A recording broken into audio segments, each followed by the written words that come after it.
नगर में उपद्रव मचाता था और उपद्रव मचाकर सबको कष्ट देता। सबसे बड़ा उसने गलत काम किया कि जो शंकर के मंदिर में शिवालय में जल चढ़ाने जाते थे, शंकर की आराधना करने जाते थे, शंकर की भक्ति करने जाते थे, उनको रोक देता था, उनको शिवालय तक जाने नहीं देता।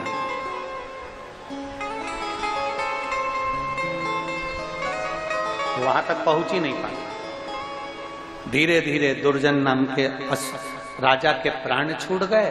प्राण छूटने के बाद फिर वो एक नगर का राजा बन गया। हमारा कोई पुण्य फल पूर्वजों का रहा होता है तो हमको अच्छी कुर्सी मिलती है, अच्छी सत्ता मिलती है, अच्छा वैभव मिलता है। भगवान बार बार मौका देता है, भगवान बार बार मौका देता है, अच्छा वैभव देता है। दुर्जन नाम का राजा फिर राजा बन गया। उसने फिर गलत कृत्य किया, भजन कीर्तन बंद करवा दिए। फिर धीरे धीरे धीरे धीरे धीरे फिर वह असुर प्रवृत्ति में और होता गया। राक्षस की योनि मिल गई, असुर की। 25 जन्म उस राजा के हुए और 25 बार असुर बनकर पैदा हुआ। और फिर एक बार जब 25वां जन्म हुआ तो वो ब्रह्म राक्षस बन गया। ब्रह्म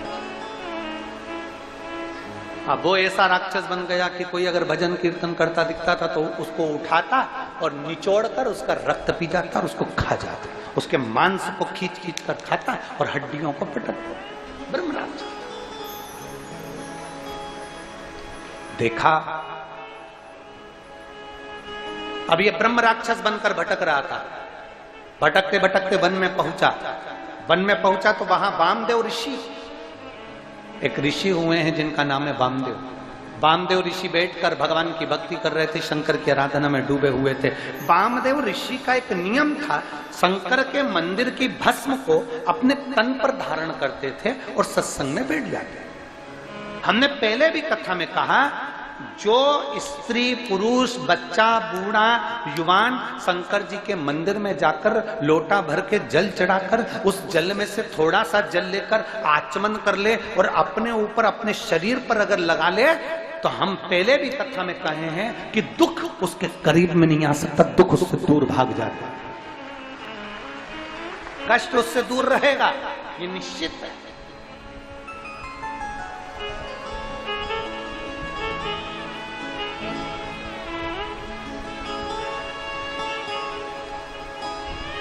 अब वह ब्रह्म राक्षस वामदेव ऋषि को खाने के लिए गया। वामदेव ऋषि के शरीर पर शंकर जी पे चढ़ी हुई भस्म लगी हुई थी और इसने सोचा मेरे को भोजन मिला है। इसने वामदेव ऋषि के हाथ का मात्र पकड़कर स्पर्श किया, खाने के लिए उसको उठाया, खाने के लिए।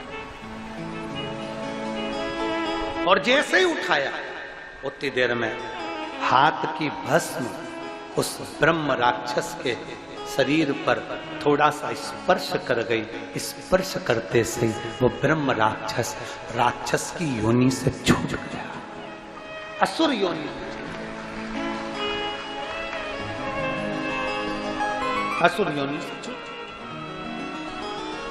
भगवान वामदेव ऋषि के चरणों में पड़ गया और वामदेव ऋषि से कहते हैं, महाराज आज मेरी असुर की योनि छूट गई। वामदेव जी ने पूछा ये कैसे हो सकता है? उसने कहा कौन थे तुम? तो कहा मैं दुर्जन नाम का राजा था, असुर प्रवृत्ति का था, मेरी प्रवृत्ति अच्छी नहीं थी, मैं लोगों को कष्ट दिया करता था, इसलिए मैं असुर बन गया था, राक्षस बन गया था। राक्षस तो बन गया था पर मैंने किसी एक ब्राह्मण के मुख से सुना था, अगर किसी के शरीर पर भगवान शंकर की भस्म रमी होगी और वो भस्म लगा हुआ शरीर तुझको स्पर्श कर जाएगा तो तू राक्षस की योनि से छूट, असुर की योनि से छूट। और असुर योनि से राक्षस की योनि से मैं छूटा कि मेरे ऊपर भगवान देवाधिदेव महादेव की कृपा हो, शिव की कृपा हो, शंकर की करुणा हो, ये उनकी उदारता हो, ये उनकी